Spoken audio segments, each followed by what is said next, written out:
Jeffrey Edward Epstein एक ऐसा शख्स था जिसने अपनी जिंदगी का सबसे बड़ा सरमाया ताकतवर लोगों के राजों और कम उम्र लड़कियों के इस्तेहसाल पर बनाया। इब्तदाई तौर पर स्कूल टीचर के तौर पर काम करने वाला ये शख्स जल्द ही वॉल स्ट्रीट की मालियाती दुनिया में दाखिल हुआ और अमीर तरीन अफराद का एतमाद हासिल कर लिया। एप्स्टीन का सबसे बड़ा क्लाइंट लेस्ली वेक्सनर था, जिसने उसे अपनी दौलत संभालने के लिए गैर मामूली इख्तियारात दिए। बहुत से तज्जियाकारों का कहना है कि एप्स्टीन की असल दौलत मालूमात थी। वो ताकतवर लोगों को सरगर्मियों में मुलव्विस करता, उन्हें खुफिया तौर पर रिकॉर्ड करता और इसी सरमाए की बदौलत अपनी गिरफ्त में रखता।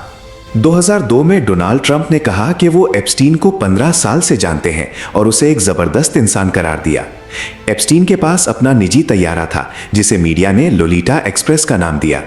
इसके लॉग बुक्स में दुनिया के ताकतवर अफराद के नाम दर्ज हैं जो उसके निजी जजीरे लिटिल सेंट जेम्स पर जाते थे। गैसलीन मैक्सवेल, बरतानवी मीडिया टाइकून रॉबर्ट मैक्सवेल की बेटी, एप्स्टीन के नेटवर्क की कलीदी शख्सियत थी।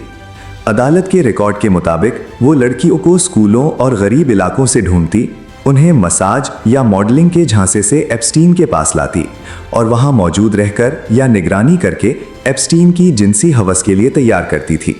वर्जीनिया जोफ्रे समेत कई मुतासिरा खवातीन ने अदालत में हलफिया बयानात दिए कि 17 साल की उम्र में गैसलीन ने उन्हें एप्स्टीन के हवाले किया और बाज़ अफराद जैसे शहजादा एंड्रयू के साथ ताल्लुकात के लिए मजबूर किया। मुतासिरा लड़कियों के बयानात से ये वाज़ेह होता है कि ये जुर्म मुनज़्ज़म और मुसलसल था। 2008 में जब फ्लोरिडा में दर्जनों बच्चियों के खिलाफ इल्जामात थे तो वफाकी प्रोसिक्यूटर एलेक्जेंडर अकोस्टा ने एप्स्टीन के साथ एक नॉन प्रोसिक्यूशन एग्रीमेंट साइन किया। इसके तहत एप्स्टीन को सिर्फ 13 माह की मामूली सजा दी गई, वो भी दिन में काम के लिए जेल से बाहर जा सकता था। ये डील बाद में बहुत तनाज़ुं का सबब बनी। 2019 में न्यूयॉर्क टाइम्स और दीगर मीडिया रिपोर्ट्स में केस को दोबारा जिंदा किया। जुलाई 2019 में एप्स्टीन पेरिस से वापसी पर गिरफ्तार हुआ।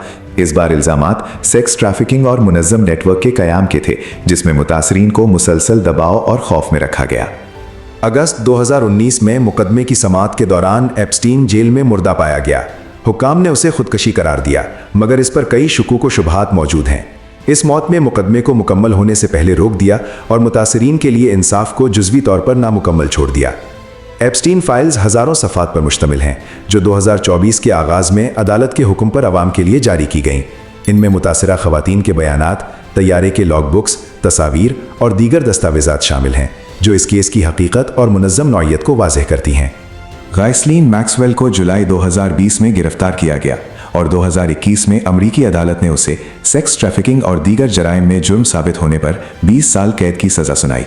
ये केस आलमी सतह पर बच्चों के खिलाफ जिनसी इस्तेहसाल और ताकतवर अफराद के नेटवर्क की एक इंतहाई नुमाया मिसाल के तौर पर याद रखा जाएगा।